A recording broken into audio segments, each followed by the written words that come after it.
პირველი ქალი პრეზიდენტი კავკასიაში მსოფლიო მედია წერს საქართველოში საპრეზიდენტო არჩევნების მეორე ტურზე. ფრანს პრესი, ევრონიუსი, BBC, Deutsche Welle ყველა გავლენიანი მედია აღნიშნავს, რომ ყოფილმა ფრანგმა დიპლომატმა ოპოზიციის კანდიდატს მოუგო. ამასთან BBC-ს პუბლიკაციაში აღნიშნულია, რომ 2018 წლის საპრეზიდენტო არჩევნები, რომელსაც დასავლეთი დიდი ყურადღებით აკვირდებოდა, 2020 წლის საპარლამენტო არჩევნების ერთგვარ ინდიკატორად მიიჩნევა.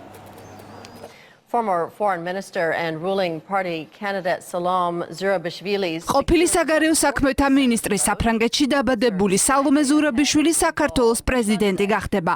ასე ეხმაურებიან უცხოური მედია საშუალებები საქართველოში ჩატარებული საპრეზიდენტო არჩევნების წინასწარ შედეგებს. არჩევნების მეორე ტურზე სიუჟეტი თურქულმა საინფორმაციო სააგენტო TRT-მ მოამზადა. რეპორტაჟში აღნიშნულია, რომ მომდევნო საპრეზიდენტო არჩევნებზე პრეზიდენტს პირდაპირი არჩევის წესით აღარ აირჩევენ. will be selected by a board of 300 delegates. Presidential candidate Salome Zurabishvili. ამავე თემით იწყებს ახალი ამბების უცხოეთის გამოშვებას ისრაელის ტელეკომპანია i24 News-ი. სიუჟეტში ძირითადი აქცენტი ქალი კანდიდატის გამარჯვებაზეა გაკეთებული და აღნიშნულია, რომ საქართველოსთვის სალომე ზურაბიშვილი პირველი ქალი პრეზიდენტი იქნება. 66 and is the first woman elected as president in any former Soviet republic. არჩევნების მეორე ტურზე წერს ბრიტანული საზოგადოებრივი მაუწყებელიც BBC-ს პუბლიკაციაში აღნიშნულია, რომ 2018 წლის საპრეზიდენტო არჩევნები, რომელსაც დასავლეთი დიდი ყურადღებით აკვირდებოდა, 2020 წლის საპარლამენტო არჩევნების ერთგვარ ინდიკატორად მიიჩნეოდა.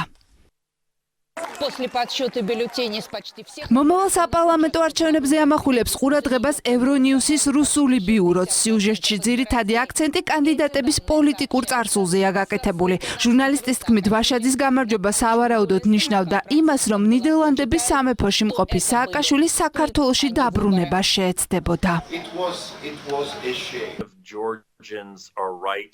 საარჩევნო კამპანიაში ექს-პრეზიდენტის როლსა და წინასწარ შედეგებზე ისაუბრა ამერიკის შეერთებული შტატების ყოფილი თავდაცვის მდივნის მოადგილემ. რუსული RTV-ის ეთერში მაიკ კარპენტერმა საქართველოს სამომავლო პერსპექტივებსა და გატარებულ წარმატებულ რეფორმებზე გაამახვილა ყურადღება.